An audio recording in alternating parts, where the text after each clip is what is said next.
You're watching Johnny Aki. This clip tells you everything you need to know about this season for the Calgary Flames. Yes, all these players are defeated because they lost the game, and of course, it's a crushing loss because it takes a huge blow to their playoff hopes this season. But past that, in my opinion, I see a bunch of guys who also have given up and have checked out and are like, all right, you know what? It's not going to go our way this season. It's not our year, so it's okay if we lay an egg 3-0 against the Minnesota Wild, a team that we're trying to catch at home on Hockey Night in Canada. Yes, the level of embarrassment has reached a peak here for the Calgary Flames, and Darryl Sutter comes out after the game and he says, I would boo too.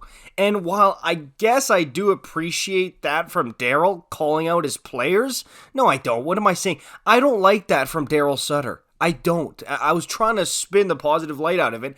I don't like that Darryl Sutter has not taken accountability here. And I don't think I've ever heard Darryl Sutter in a media presser take accountability on himself like I have seen with other coaches. I feel like almost every other Flames coach, they've come out and they've been like, you know what? This one's on me, right? This one's on me. And try to take the blame in public for the players, and then behind closed doors, that's when maybe you lay into your guys for like, what was that? That was a terrible performance against Minnesota.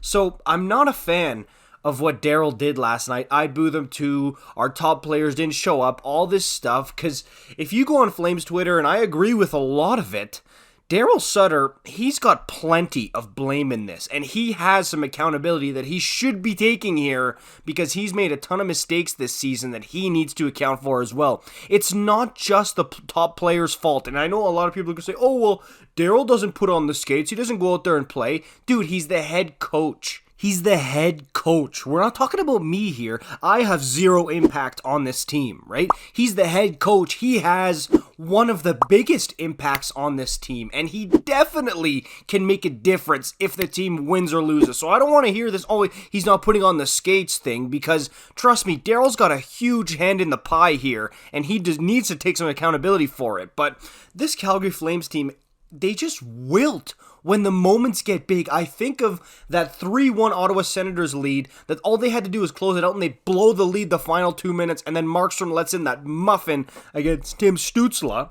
I think about against the Vegas Golden Knights when they did a similar thing, and they blow a 3-1 lead going into the third period. It was just terrible. And then now, a game that people in Calgary are literally calling it a monster. Literally the biggest game of the season. You have no reason not to be jacked up for this thing. That was maybe the most boring game of Calgary Flames hockey I've ever watched in my life. And I was here through the 2010 to 2014 Calgary Flames here, where there wasn't much hope, there wasn't much looking right, and then Johnny Gaudreau came in and it was a different animal then. But this team, man, it doesn't have even no Jerome McGinley to watch, or chemistry with Tanguay, or Anton Babchuk, clapping one from the point. This team is just devoid of passion or entertainment, and I don't even know what to say anymore. Truthfully, I really, really don't, and I don't like the coach's comments coming out after what he said here. I don't like that at all, and the players, they just look demoralized. They just look done. That's the scary part, and the trade deadline is over. Like, we should have sold some pieces here, because they just look done. They really, really do.